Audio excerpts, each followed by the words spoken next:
semua, kembali lagi dengan aku Rita Primayuni. Jadi di video kali ini aku akan berbagi informasi yang aku harapkan informasi yang aku berikan bisa menjadi motivasi buat teman-teman semua. Jadi informasi yang aku berikan ini sesuai dengan yang di judul, kok bisa aku mendapatkan puluhan juta hanya dari menulis. Nah, di sini aku percaya bahwa segala kemampuan, segala skill yang kita miliki, jika kita sudah tahu bagaimana untuk menempatkannya, dia akan bisa menghasilkan sebuah pendapatan, sebuah uang. Dan dalam menulis ini, aku tidak hanya mendapatkan uang, namun aku juga mendapatkan dampak lainnya. Seperti aku memiliki ilmu tambahan, kemudian aku bisa melatih sifat konsisten, sifat bertanggung jawab atas apa yang aku kerjakan. Tapi di video kali ini yang akan aku bahas tentang bagaimana caranya untuk mendapatkan uang hingga puluhan juta dalam menulis. Sebelumnya, kita sudah tahu bahwa menulis ini kita memiliki kesempatan dalam berbagai hal untuk menghasilkan uang. Kita memiliki sebuah peluang. Jadi mulai dari kita menulis website, kita daftarkan iklan, diterima, dari iklannya itu kita bisa mendapatkan uang. Kemudian kita menulis buku, kita terbitkan, kita jual, dari sana juga bisa mendapatkan uang. Dan masih banyak lagi peluang yang bisa kita lakukan untuk menghasilkan uang dalam menulis. Tapi yang aku lakukan apa sih? Nah, yang aku lakukan itu adalah perlombaan. Yaps. Jadi perlombaan menulis ini banyak dilaksanakan, banyak diadakan, dan sangat rutin. Ada banyak jenis menulis, ada puisi, ada cerpen, ada dongeng, ada menulis ilmiah, dan lain sebagainya. Tinggal teman-teman posisikan diri, apa sih passionku, kalian bisa menulis sesuai bidang yang kalian inginkan. Untuk aku pribadi, aku mendapatkan pendapatan itu melalui perlombaan menulis ilmiah. Jadi dari mana kita bisa menghasilkan uangnya? Ya dari hadiah jika kita menjadi juara.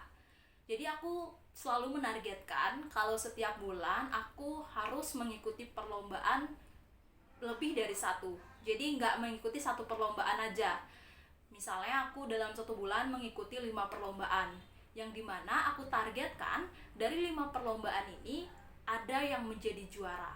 Nah, dari juara ini aku mendapatkan uang. Nah, uangnya itulah pendapatanku setiap bulannya. Yang aku dapetin dari perlombaan menulis ini tentu sangat beragam. Ada yang 1 juta, ada yang 2,5, ada yang 3 juta, 5 juta, dan seterusnya. Setelah aku gabungin dan aku hitung-hitung, ternyata pendapatanku dari perlombaan ini bisa menembus hingga puluhan juta hanya dari uang hadiah perlombaannya ini. Tapi ketika aku flashback ke belakang, itu aku ingat banget di posisi sekarang yang dimana aku menargetkan dari 5 perlombaan yang aku ikuti, ya setidaknya ada yang menjadi juara. Dan syukurnya ada yang menjadi juara.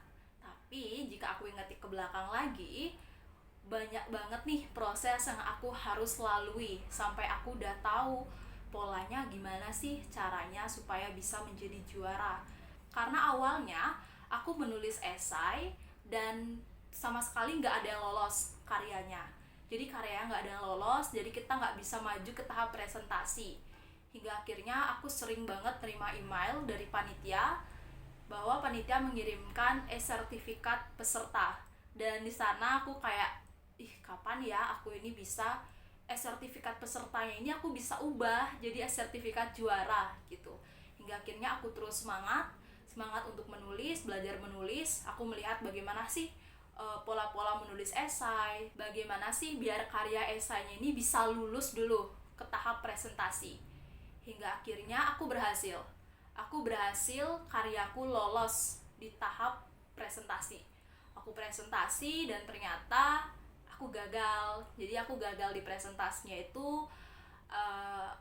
Aku menjadi peringkat terakhir di sana karena aku emang nggak tahu awalnya tuh kayak aku kira presentasi ya kita cuma ngomong, kita sampaikan pendapat kita, kita sampaikan apa yang menjadi isi dari esai yang kita tulis, udah. Ternyata nggak sesimpel itu. Karena ketika presentasi umumnya itu ada sesi tanya jawab antara peserta lomba dan juga dewan juri. Jadi ketika kita sudah paham dengan apa yang kita sampaikan, dengan apa yang kita tulis dalam esai, jadi ketika ditanya oleh dewan juri, kita juga lebih enak nih untuk menjawabnya. Dan itu juga memudahkan kita untuk membangun suasana sharing. Jadi pihak dewan juri bertanya kepada kita menjawab, kemudian dewan juri memberi saran, kita mengucapkan terima kasih. Kemudian jika dewan juri ada yang belum paham dengan apa yang kita sampaikan, kita juga bisa lebih mudah untuk menyampaikan. Karena kalau kita sendiri nggak paham nih sama isi esai kita, itu menurut aku kita akan mengalami kesusahan dalam sesi tanya jawabnya gitu. Jadi mungkin karena di awal itu aku emang nggak punya pengalaman sama sekali ketika presentasi di depan dewan juri, apalagi ada sesi tanya jawab. Ya menurut aku dari sana adalah awal aku untuk belajar presentasi yang baik di hadapan dewan juri.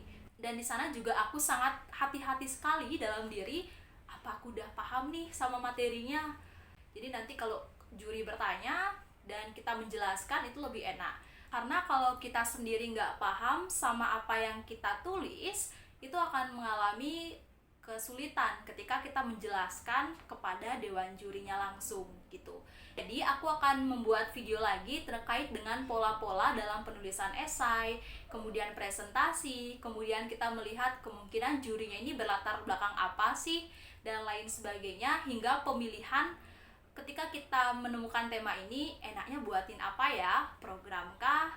Atau produk kah? Dan lain sebagainya. Nanti aku akan bahas di next video. Dan aku harapkan semoga video ini gimana caranya supaya mendapatkan pendapatan hingga puluhan juta dari menulis itu bisa menjadi motivasi buat teman-teman semua.